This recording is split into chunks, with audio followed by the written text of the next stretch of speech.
لیکن بدقسمتی سے پاکستان میں ایسا نہیں ہو رہا. اس وجہ سے جس کا دل کرتا ہے وہ انتقامی کارروائی کرتا ہے اپنے ذاتی یا سیاسی مفادات کے لیے.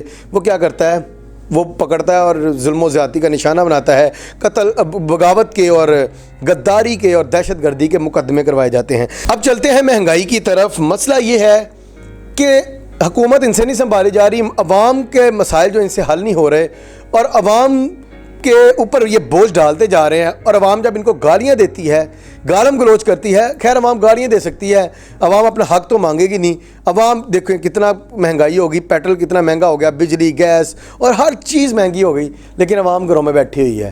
اس پہ فواد چودھری نے کیا کہا وہ بھی آپ کو بتاتا ہوں. ابھی آپ کے سامنے ایک ٹویٹ ہے کہ ہینا پرویز بٹ جو کہ نون لیگ کی ہے, بڑی اپنے آپ کو سیاستدان سمجھتی ہیں, وہ انہوں نے ایک ٹویٹ کیا کہ بھائی برائے مہربانی جو لوگ مریم نواز سے جو طالب علم ملنا چاہتے ہیں, اسٹوڈنٹس ملنا چاہتے ہیں, مہربانی کر کے وہ مجھے بتائیں, میں ملوا دیتا ہوں. یعنی امپورٹڈ سرکار اس حد تک گر چکی ہے, بیچاری ترلوں پہ آ گئی ہے کہ بھائی ہم سے کوئی تو ملے, کسی طرح تصویریں کھنچوا کے کچھ نہ کچھ تو سوشل میڈیا پہ منہ تو دکھانا نا اپنا. تو کوئی ان سے بات کرنے کو, تصویریں کھنچوانے کو تیار نہیں ہے, تو اب وہ ریکویسٹ کر رہے ہیں. تو اس لیے آپ سے بھی ریکویسٹ ہے, آپ لوگوں نے جس نے بھی مریم نواز صاحبہ کے ساتھ کھڑے ہو کے تصویر کھنچوانی ہے یا ان سے ملنا ہے تو وہ مل سکتے ہیں. تو یہ یہاں تک پہنچ چکی ہے. اب کامران شاہد جو اینکر پرسن ہے, ان کا مہنگائی کو لے کے کیا انہوں نے تبصرہ کیا وہ سنیے. پی ڈی ایم والوں, تمہاری داستان بھی نہ ہوگی داستانوں میں. تم نے جو عوام کا حال کیا ہے, بیسکلی یہ سمجھ آتی ہے کہ کیوں بھاگ رہے ہو الیکشن سے. مطلب اگر آپ لوگوں کا آرگومنٹ مان بھی لیا جائے نا, یہ ساری تباہی آئی ایم ایف کی عمران خان نے کی تھی. کس گدھے انسان نے آپ کو مشورہ دیا تھا کہ آپ میں وزڈم نہیں ہے, آپ میں فار سائڈنس نہیں, آپ کو نہیں پتا تھا کہ ملک کتنے برے حالات کے اندر ہے اور یہ سارا مدعا آئے گا اس گورنمنٹ کے اوپر جو ٹیک اوور کرے گی اس وقت. کیا ایسی پرابلم تھی, وہ کیڑا کون سا لگا ہوا تھا دماغ کے اندر کہ جو یہاں پہ آ کے پرائم منسٹرشپ لی؟ کیا شہباز شریف نے صرف پرائم منسٹر بننے کا تمغہ لگانا تھا اس لیے وہ پرائم منسٹر بن گئے, اور بننے کے بعد کیا کہ یہ جتنا بھی آپ کہہ دیں نا وہ کہ جی یہ لگژری آئٹمس پہ ہم نے لگایا, امیروں پہ ٹیکس لگایا ہے, عوام یہ بات ماننے کو تیار نہیں. حلقوں میں آپ جائیں, آپ کی عوام دشمن پالیسیز کی وجہ سے اس وقت عمران خان پاپولر لیڈر ہے. کہ یہ تباہی جو ہے اس کے حساب سے تو آپ کہیں گے کہ 5 سال آپ کے لیے کم ہے. یہ تو آپ چاہیں گے کہ جس طرح پنجاب کا الیکشن نہیں کروا رہے اور آپ نے قانون اور دستور کی دھجیاں اڑائی ہوئی ہیں, اب الیکشن کمیشن نظر ثانی کی درخواست دے رہا ہے, بھائی 90 ڈیز میں الیکشن کرنا ہے, آپ کرائیں گے کیسے؟ آپ اپنی حرکات تو دیکھیں نا کیا ہے. 170 ارب روپے کے آپ نے نئے ٹیکس لگا دیے اس عوام کے اوپر جو پہلے ہی لیٹی ہوئی نہیں, زمین کے نیچے دھنس گئی ہوئی ہے. بات یہ 170 ارب روپے کے ٹیکس آپ نے آج لگا دیے ہیں, عوام کو آپ نے قبر کے نیچے پہنچا دیا ہے.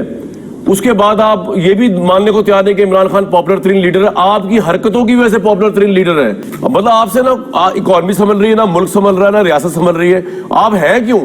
ریزائن کریں, گھر جائیں, فری الیکشن کال کریں, لیٹ سی کون جیتا ہے. باجے مہنگائی کی طرف میں بات کر رہا تھا کہ یہ وہ قوم ہے جو ایک دوسرے سے چھین لے گی, ایک دوسرے کو مار ڈالے گی اور چھینتی رہے گی, لیکن کبھی حکمرانوں سے سوال نہیں کرے گی.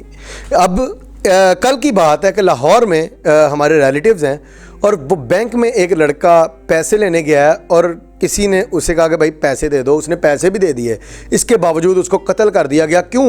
کیونکہ ان کو یہ تھا کہ شاید یہ کہیں پہچان نہ لے. تو یہ لوگ جن میں اتنا حوصلہ ہے کہ وہ دوسرے انسان کو قتل کر دیتے ہیں, لیکن جب اپنے حق کی باری آتی ہے تو حق کے لیے پرامن احتجاج کرنے کے لیے روڈ پہ نہیں نکل سکتے.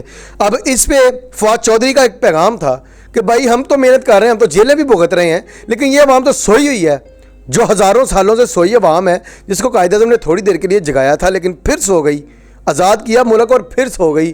اس کے بعد پھر سے وہی لوٹ مار شروع ہوئی ہے, لیکن یہ قوم جاگ نہیں رہی. اس پہ فواد چودھری کا کیا کہنا تھا؟ عوام کے اوپر مہنگائی کا بوجھ جس طریقے سے بڑھا دیا گیا ہے, 170 ارب روپے کے جو ٹیکسز ہیں وہ صبح لگائے گئے, اور اس وقت جو ہے وہ پیٹرول کی قیمت میں 22 روپے اور ڈیزل کی قیمت میں 17 روپے 20 پیسے کا اضافہ ہو گیا. یوں لگتا ہے یہ تو کوئی مسئلہ ہی نہیں ہے پاکستان میں. تو سارا اس وقت میڈیا جو ہے اس کا فوکس ہی نہیں ہے. پاکستان کے لوگ جب تک ظلم سہتے رہیں گے تب تک یہ اس وقت آپ کیا کہہ سکتے ہیں. ہر ایک کو پتا ہے اس کے کچن کا جو حالات ہیں وہ کیا چل رہے ہیں. پاکستان کی جو مڈل کلاس ہے اس کی کمر ٹوٹ گئی ہے. لیکن انفارچونیٹلی مجھے نہیں لگتا حکومت میں تو لہروں بانسری بجا رہے ہیں. اور پاکستان کے لوگ بھی یہ ظلم سہ رہے ہیں، اور جب تک جو ظلم سہتا رہے گا اس سے ظلم ہوتا رہے گا۔ جب پی ٹی آئی اور عمران خان کی جو ساری جدوجہد ہے وہ پاکستان کے لوگوں کے لیے ہے، لیکن پاکستان کے لوگوں کو نکلنا پڑے گا۔ یہ صرف عمران خان یا کوئی گنتی کے لوگ جو پی ٹی آئی کی لیڈرشپ ہے وہ ان کی قربانیوں سے یہ چیزیں جو ہیں وہ ٹھیک نہیں ہونی، جب تک پاکستان کے لوگوں کو یہ احساس نہیں ہوگا کہ ان کے اوپر کس قدر ایک فسطائی حکومت مسلط کر دی گئی ہے۔ دوسری طرف جو لفافہ صحافی ہیں وقار ستی جیسے، یہ جیو نیوز میں جتنے بھی اینکر بیٹھے ہیں نا، یہ سارے کے سارے بد زبان، گھٹیا، بے شرم، بے غیرت، اور ان کی زبان درازی اتنی زیادہ ہے کہ آپ سوچ بھی نہیں سکتے۔ یہ وقار ستی جو ہے یہ ایک وہ شریف سا بندہ تحریک انصاف کا رہنما، ان سے یہ بدتمیزی کر رہا ہے۔ اگر میرے سامنے ہوتا نا تو میں اس کے منہ پہ تھپڑ لگا دیتا۔ اب اس کی ذرا گفتگو سنیں۔